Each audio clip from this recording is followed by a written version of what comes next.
আপনারা কি ভাবছেন তৃণমূলকে তাড়িয়ে বিজেপিকে গদিতে বসাতে হবে? তবে কি কারণে বিজেপিকে গদিতে বসাদেন সেই কারণগুলোও তো দেখতে হবে।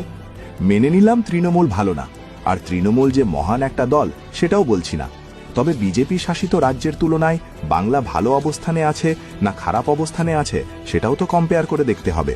তাই ভিডিওটি সম্পূর্ণ দেখুন। আমার উদ্দেশ্য সত্যিকে তুলে ধরা। বলছি দাদা, ভোট দেওয়ার আগে একটু ভাববেন, বিজেপি প্রচারে যে উন্নতির কাণ্ডারির কথা বলছে বিজেপি শাসিত রাজ্যে সেগুলি আদৌ হয়েছে তো, না বিজেপির আইটি সেলের চক্রে পড়ে হিন্দু মুসলিম বিভাজনের রাজনীতিতে ডুবে আছেন?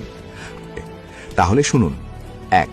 বিজেপি নারী সুরক্ষার কথা বলছে, কিন্তু আপনি একটু ফ্যাক্ট চেক করে দেখুন। সবথেকে বেশি ধর্ষণ হয় উত্তরপ্রদেশ, রাজস্থান, মধ্যপ্রদেশ।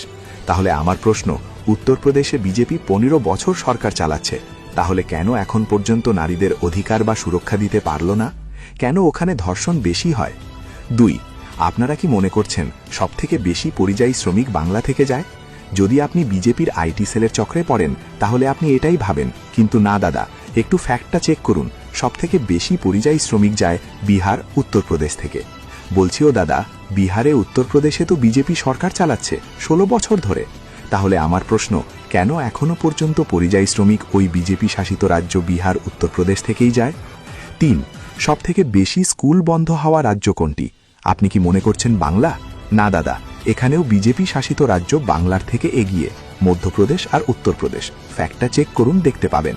তবে যে বাংলার অবস্থা যে খুব একটা ভালো তাও না, কম্পেয়ারে করলে বাংলা একটু এগিয়ে। 4. মাথাপিছু আয়ের দিক থেকে বাংলার অবস্থান 21 নম্বরে। এটা খুব একটা ভালো জায়গায় নেই। তবে আমার প্রশ্ন, উত্তরপ্রদেশ এবং বিহারে বিজেপি সরকার চালাচ্ছে 16-17 বছর ধরে, তাহলে এই দুটো রাজ্য 31 এবং 33 নম্বরে কেন? এত বছরেও কেন বাংলার আগে আসতে পারল না? 5. আর যদি আপনি বেকারত্বের হার দেখতে চান তাহলে টপ 5-এ পশ্চিমবঙ্গ নেই। গুগলে একটু ফ্যাক্ট চেক করুন, সব দেখতে পাবেন। তাই বলছি, ভোট আপনি আপনার পছন্দের দলকে দিতেই পারেন, কিন্তু আপনি কেন দেবেন সেই কারণগুলোও একটু খতিয়ে দেখবেন। আর হ্যাঁ, আপনাদের যদি এই ভিডিওটি ভালো লাগে তবে অবশ্যই লাইক, কমেন্ট, শেয়ার করতে ভুলবেন না।